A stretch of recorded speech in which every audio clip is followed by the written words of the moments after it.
"I shall return," the iconic line that gives the Filipinos hope during World War II.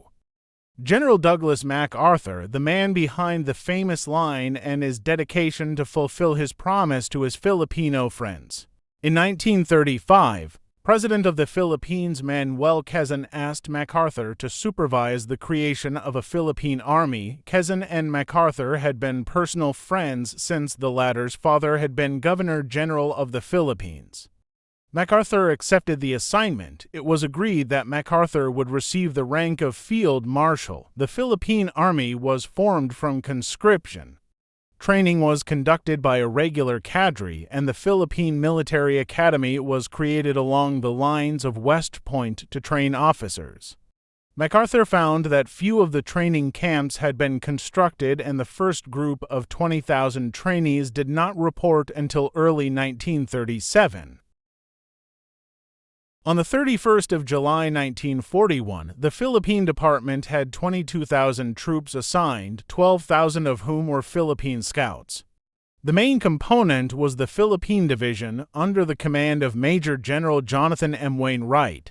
The initial American plan for the defense of the Philippines called for the main body of the troops to retreat to the Bataan Peninsula in Manila Bay to hold out against the Japanese until a relief force could arrive.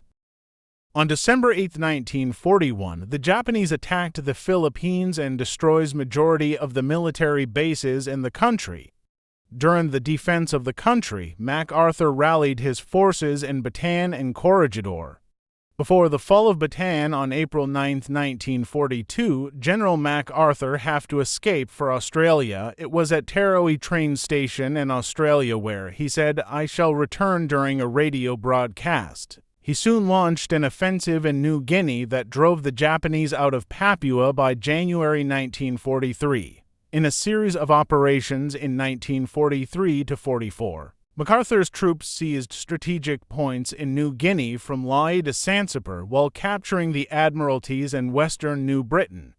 The simultaneous northward movement of South Pacific forces in the Solomons, over whom MacArthur maintained strategic control, neutralized Rabaul and bypassed many Japanese units. After winning a decision to invade the Philippines, MacArthur attacked Morotai, Leyte, and Mindoro in autumn 1944. Not until the Leyte operation did he have overwhelming logistical support.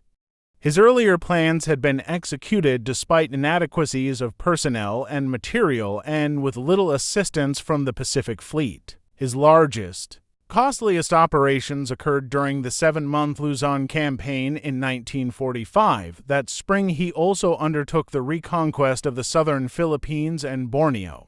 He was in charge of the Japanese surrender ceremony in Tokyo Bay on September 2, 1945. General Douglas MacArthur did not just fulfill his promise to the Filipino people, he also did win the war. Thank you for watching.